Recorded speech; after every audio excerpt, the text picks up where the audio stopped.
Hello and welcome to a deeper dive with Dara Cam.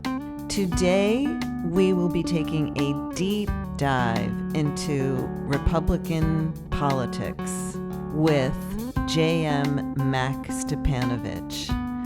Mac Stipanovich is a veteran political strategist who served as chief of staff to former Governor Bob Martinez and who advised former Secretary of State Katherine Harris during the 2000 recount in Florida.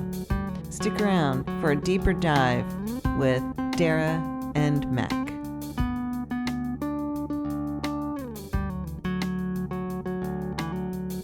I think that the Republican Party today, that the party's beating heart is fear. You're listening to A Deeper Dive with Dara, a podcast by City and State, Florida.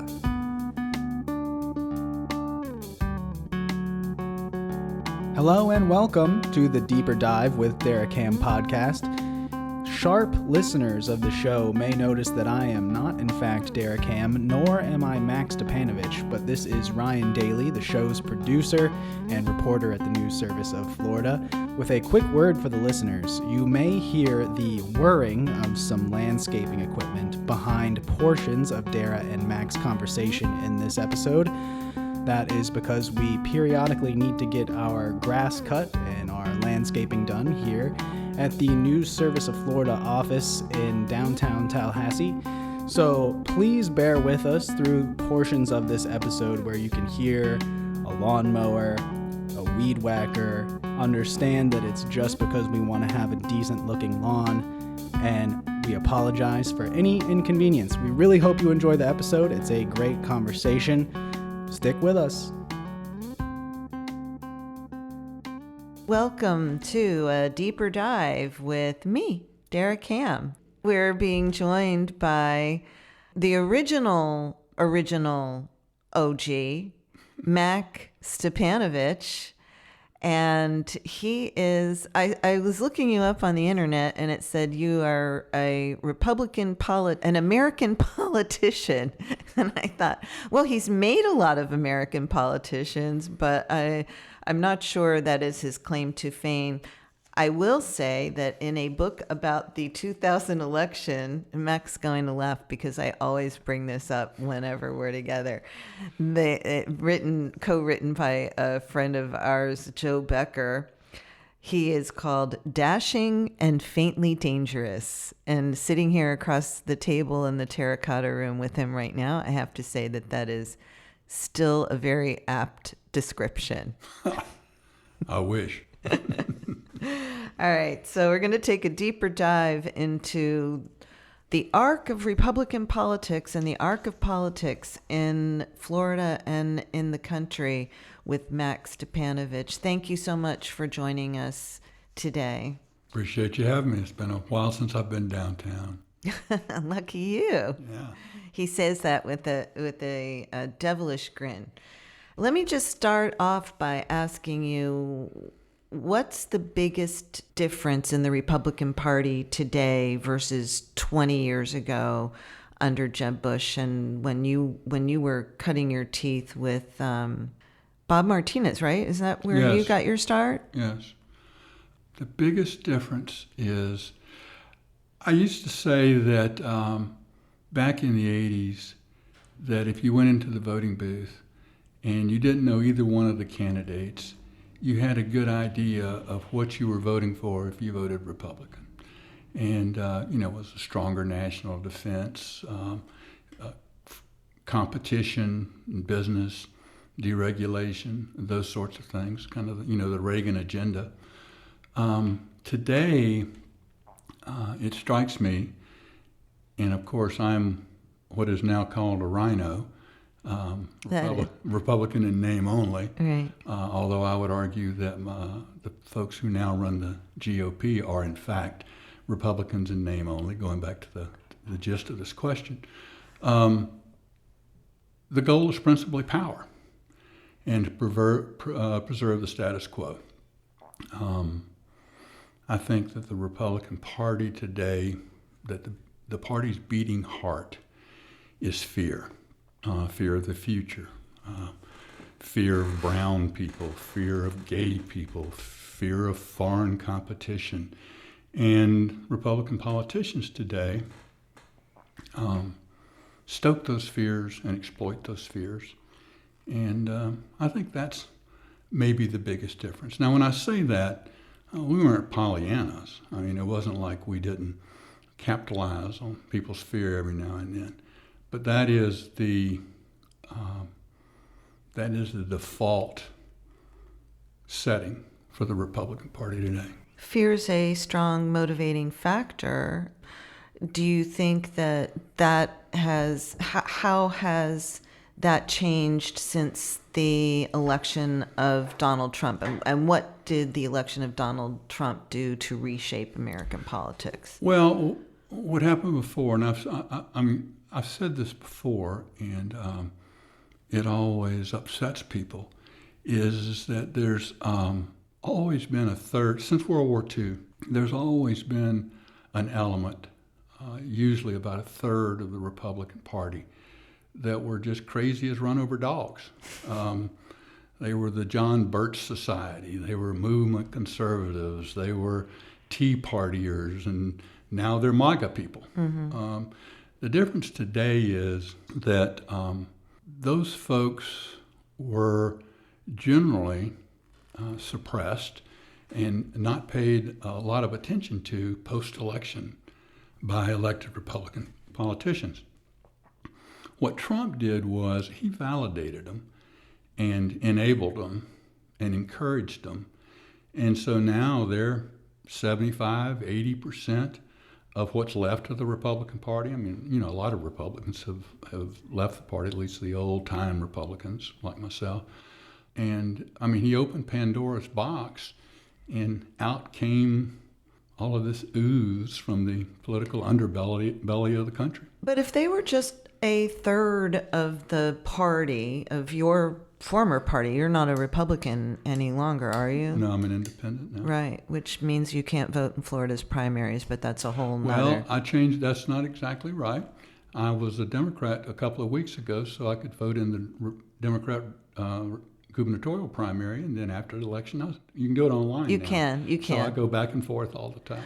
Right, but I guess where I was headed is, you had a third of the people who were on the fringe, mm-hmm.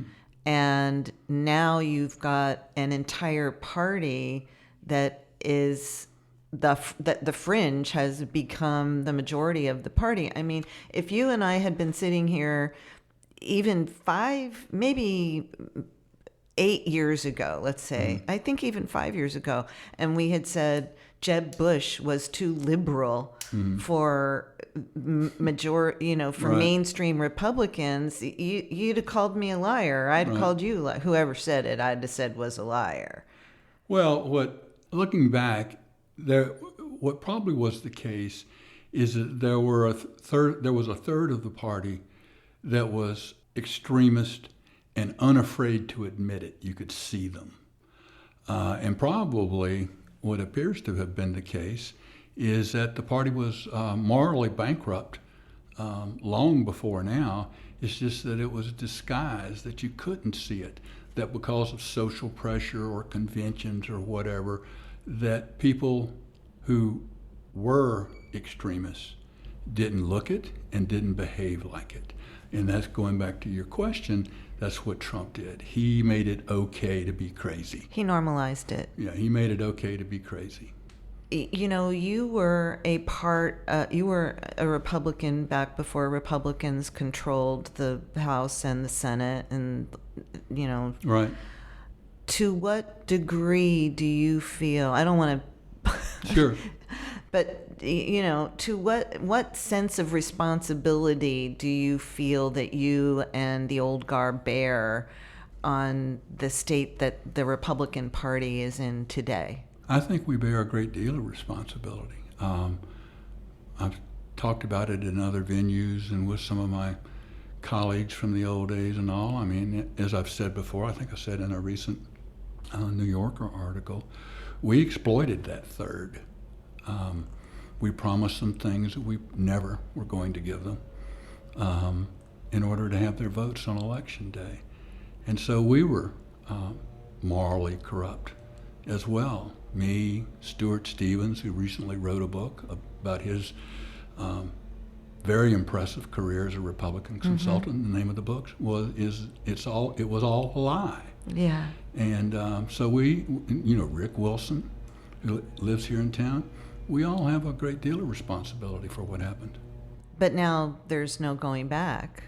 Well, you're not going to be able to stuff them back into the box. But you've been vocal about criticizing. I mean, you were part of that whole Never Trump movement, and you have used your soapbox to try to, advocate for sanity. How effective do you think that you and people like Stuart and Rick Wilson are going to be able to be? I don't know. I don't know the answer to that. It's kind of a complicated equation, I think. There are not probably many people who think that we are all that wise and all that profound, given what we helped create. But the fact that we were players in what used to be the Republican Party gives us a certain cachet that gets us the ability to write opinion columns or do podcasts. Well, we are very fortunate to have you here in the Terracotta Room to do the podcast. I'm wondering, is there, we always talk about there's a pendulum it'll swing back eventually. Mm-hmm. Do you think that America's in a decline now? Do you think that this is I was talking to a friend of mine the other day and I said, geez, this is so bad for our democracy. And I was talking about different things with the elections and whatnot. And he said, so what? So what? It's bad for democracy. He said, we had a nice little experiment. We had a good little run here for over 200 years. And, maybe that's the end. Maybe this is we hit our high point and we're done. Well, I think it depends on who you are and what your perspective is. I'm a 73-year-old white guy who is financially secure and retired, and nothing bad's going to happen to me. So, yeah, it's fine, I suppose, if you want to take that perspective. Well, your grandkids, their kids. Well, it's interesting. Some of my grandkids are Trumpers. That makes for some interesting dinner conversations, I'm sure. Well, I am the patriarch, and we don't have those kind of dinner conversations. He's a hard ass, is what he's saying. There is, and I would recommend this to all of your readers who have not read it. There's a book that was published in 2019 by two Harvard professors called How Democracies Die. I have read that book. Yeah, I highly recommend it too. It is a wonderful book that will give people a good perspective on what we're witnessing now.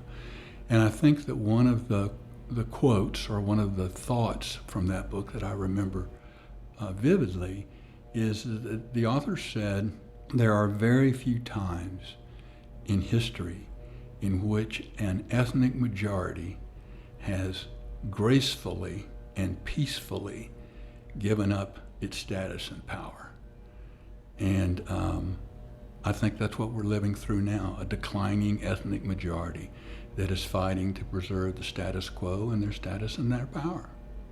And going back to what you said a while ago, why am I showing my ass about it? I'm not quite sure, except that for me, American democracy, and this is a point, by the way, at which right-wing nutters always say, it's not a democracy, it's a republic. Yeah, which is the mark of a pedant. American democracy describes our particular form of government. Yeah. I feel like I have an obligation to defend it, and I honestly feel like that the folks who are running the Republican Party now and the people who are supporting them are not committed to that form of American democracy. They are striving for, making progress, and attaining what is generally known now as illiberal democracy, the kind of thing you see in Hungary or Turkey, or to a certain extent in Poland, where people vote and people are elected, but it's not really the voice of the people that's being heard, because the books have been cooked as to who may vote, as to who are on the bench in the courtrooms, and to who gets elected to the legislature, and who owns and who dictates the content of the media. It has all of the exterior characteristics of a democracy, but it's not. Are we there yet? We're not there yet, but we're tending in that direction.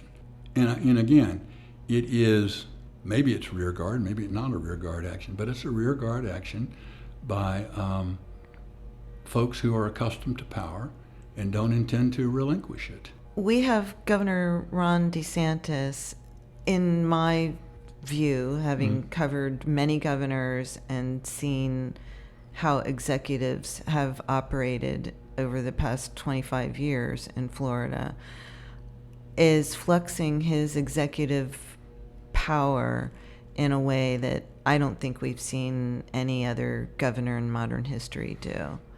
No, I totally agree with that. He is, again, going back to how democracies die. One of the things they'll point out, as you will recall, is that one of the two things that help preserve a constitutional democracy is forbearance on the part of those in power. The recognition of and the adherence to governing norms. Having the power to do something doesn't mean that doing it is right. And what Ron DeSantis does is, truthfully, if you look at a couple of things that Joe Biden has done since he's been elected president, is just push the limits of what is or may be their power, irrespective of whether it's a good idea to do so, whether it's been the conventional way of doing things in the past. And all of those things undermine government in America, in my judgment.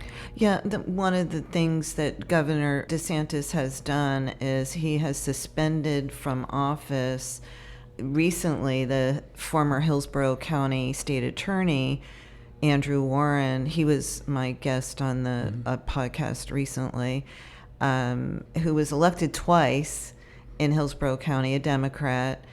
Normally it's been for breaking the law. They've been suspended for breaking the law, being indicted for a crime, being convicted of a crime, being physically incapacitated and unable to perform their duties.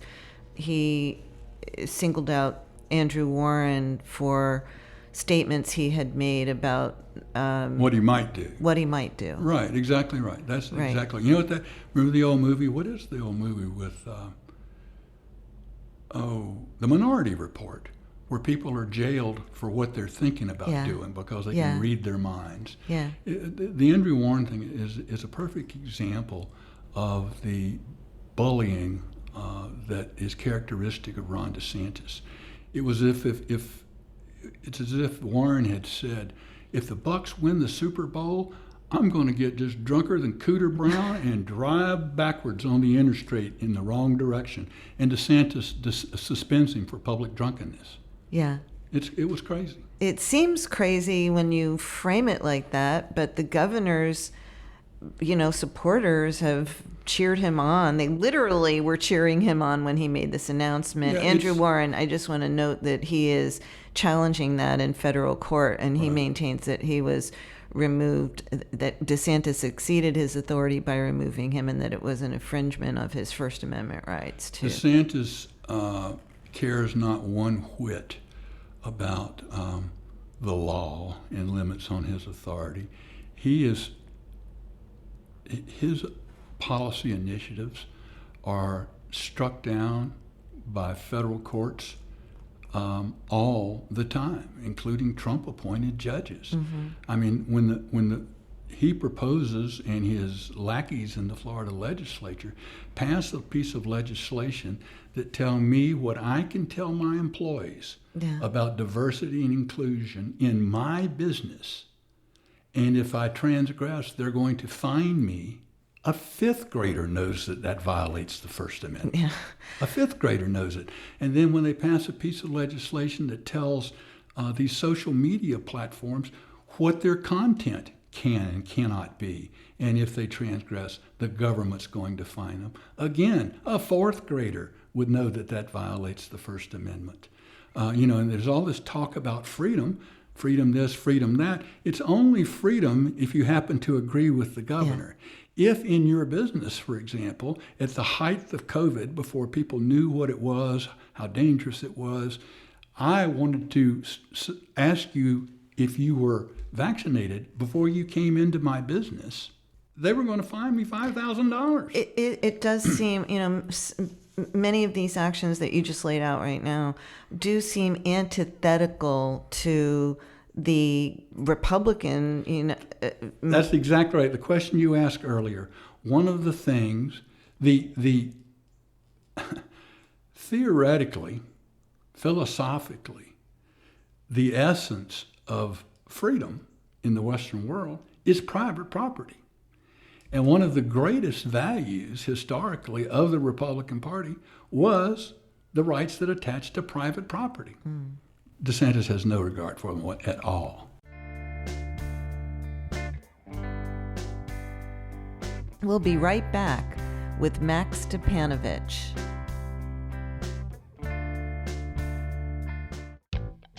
Here at Deeper Dive, we want to hear from you, the listeners. We invite you to send your questions, comments, and feedback to our mailbag. You can reach us at deeperdive@cityandstatefl.com. That's deeperdive@cityandstatefl.com. Get your 2 cents in by sending us an email. Welcome back to A Deeper Dive with Dara. Speaking of DeSantis, you have been publicly mano a mano with his former press secretary, or I don't know what her official title was, former spokeswoman, Christina Pushaw. Mm-hmm. It was amazing to see her as an OG in the press world on Twitter all day long. She started in the morning at breakfast while I was brushing my teeth. Right. And she was still at it. Like I said, I'm 73. 2 hours after I'd gone to sleep, she would be tweeting at midnight. Yes. And she was very political. So far from being what has traditionally been a press secretary, right, that the position was unrecognizable. What she was is we were paying her you and I were paying her $120,000 a year to be an in-house Twitter troll in the governor's office. Mm-hmm. And it was unbelievable that the spokesperson for the governor of Florida, whatever his party, would call the Speaker of the House a communist. Yeah. That would refer to the Associated Press as American Pravda. That would just do all of this provocative, deceptive, mean girl stuff. A lot of it was pretty mean. It was just stunning. It was a stunning shift from someone whose job it is to interact with the media folks for the governor's office and other offices, obviously. But I mean, it was something we had never seen before. Never seen before. And I mean, essentially, it seemed to me as though that was the campaign arm of, and there used to be a much, it was always a little bit of a gray line between the campaign and the official side of any elected position. But it sounded like, and the tone was much more like what you would expected to see from the campaign arm than what you would have expected to see from the official office. There was never a bright line, even when I was there, obviously. There was never a bright line between the politics and the public functions. But there was a line. Right. And they are so far over it that you don't even have to know where the line is. a judge would take judicial notice of the fact that they're over it. It's just amazing. And going back to, maybe I ought to get a commission from these guys, but going back to how democracies die. Yeah. One of the things is you destroy a free press. Yeah. And, in Hungary, they will buy them. In Turkey, they will intimidate them by jailing them. Here, the primary thrust thus far has been to discredit them. Yes. To discredit them, to try to humiliate them, to publish private communications that are technically public, but are private communications when reporters text or email asking a question for a story. It is part of a concerted effort, I would submit, to tear down the guardrails of democracy, and one of those guardrails is a functioning free press. Yes, I'm glad you said it, because otherwise I was going to say it, because it's my little stump speech that we are, I feel like a public servant actually in the job that I do. And I think that, Governor DeSantis is so combative with the media. And I understand that, Speaker Sprouse, Chris Sprouse, whose term will be ending after the November elections, he got to be a little combative with reporters too. But Governor DeSantis and Christina Pushaw and her successors, the tater tots. Right. I call the governor Tater because he looks like a tater and he has the scintillating personality of a tater. And his comm shop are the tater tots. You see, now you got me off track there with the tater tots, but the taking umbrage at questions. If you, by asking a question, you are challenging their belief system or you're challenging their approach, and so you are, trolled or dragged or bullied. They're not offended. They're not outraged by the question. It is all part of a concerted, consistent effort to discredit the press. At the same time that they are attacking the Washington Post or the New York Times or the Associated Press, they're feeding scoops and inside information to these little pop-up right-wing social media sites who are crazy as run-over dogs too. Mm-hmm. It is a concerted effort to reconfigure the political communication system in the country for the benefit of would-be autocrats. In the sense that former President Trump has his own social media platform and his own way of spreading his message now. This comes back almost full circle to your question about how much of this is cyclical. It does ebb and flow. In the 60s, liberalism was regnant. I mean, it was on a roll. And then there was a reaction, the Reagan era. And now we're in a very, in my judgment, dangerous right-wing swing here. I believe, I don't know if I believe it or not, but I certainly hope that we will come out of it. One day, the country won't come out of it. No country, no empire, no form of government lasts forever. Is our time up?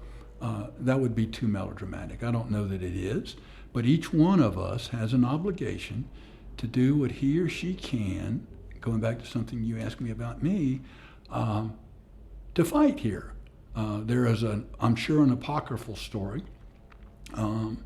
about World War I where the Germans were breaking through everywhere. The French army was, routed and in full retreat, and there was a Foch entered, sent out a general order, just told every French soldier, wherever you are, stop, dig a hole, and fight.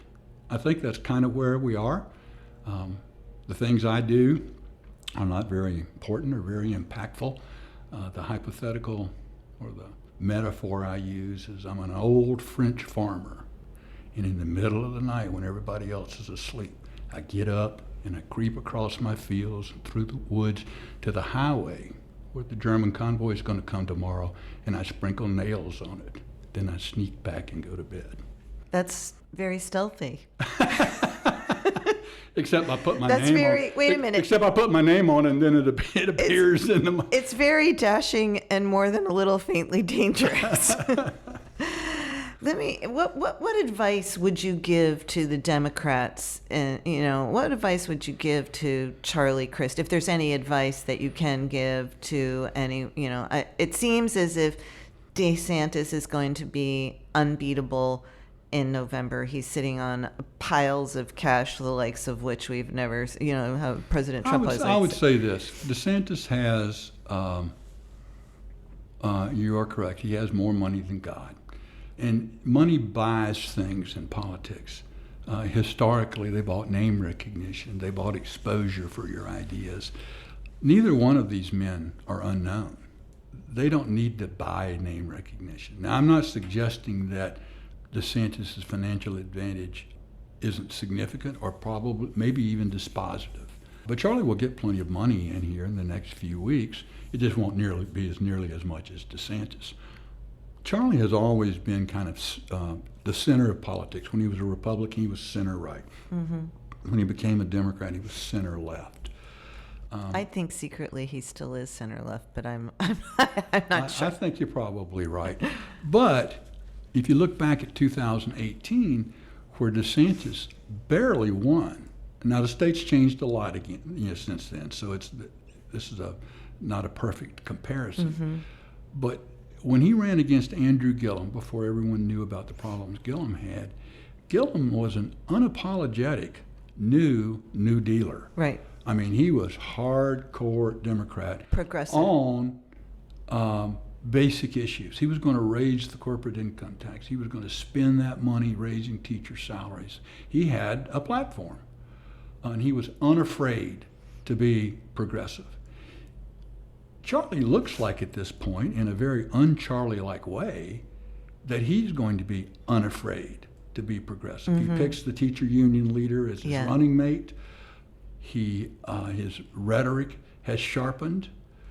You ask me what the Democrats should do. This will get me in trouble very quickly. They, at least as long as Trump's been around and before that, and this partially explains Trump, is there like a Star Wars bar of narrow special interest, identity interests? I didn't even know there was such a thing as, now I've forgotten the name of it, Pacific Islander. Right. Whatever. Right. Right. We don't have enough Pacific Islanders in positions of power. Yeah. I'm sorry. Now, like I said, I want to get myself in trouble here pretty quickly, but stop majoring on the minors. Huh.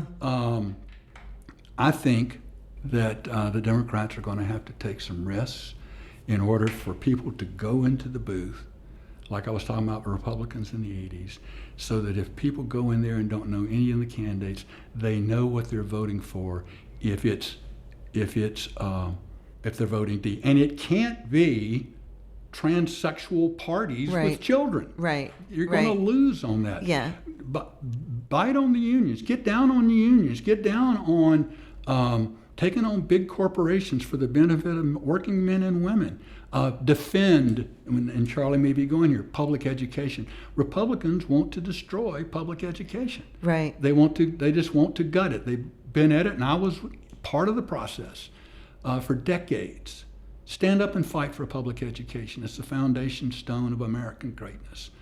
Don't be afraid to be for something, and be for something other than something that doesn't have any impact on most people's lives. Right, and that can alienate some people too, but also, I mean, this has been a chronic complaint or observation of Democrats in Florida especially, but also nationally, that in terms of branding, in terms of what do they stand for, like you said, for Republicans, lower taxes, less government, stronger military, exactly. Secure borders, very easy. Yeah. But when you talk about Democrats, there is no like boom, boom, boom to identify them as a party anymore. I don't think so either, and that's what's happening to,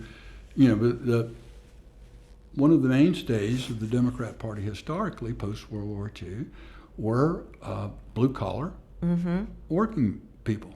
Reagan Democrats were auto workers, were union men and women. It's amazing how Trump, this rich kid who was always a rich kid, managed to, capture such a large part of that. And it's funny too. He's so tacky. It's like, what did I read somewhere? Somebody said he's a poor man's idea of what a rich man lives like.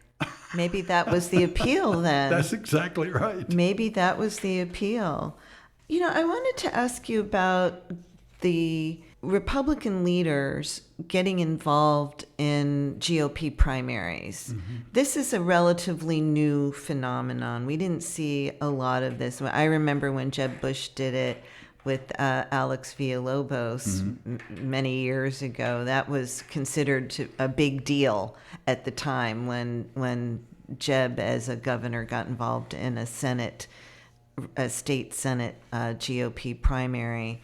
And, oh, by the way, the person that he endorsed lost that election.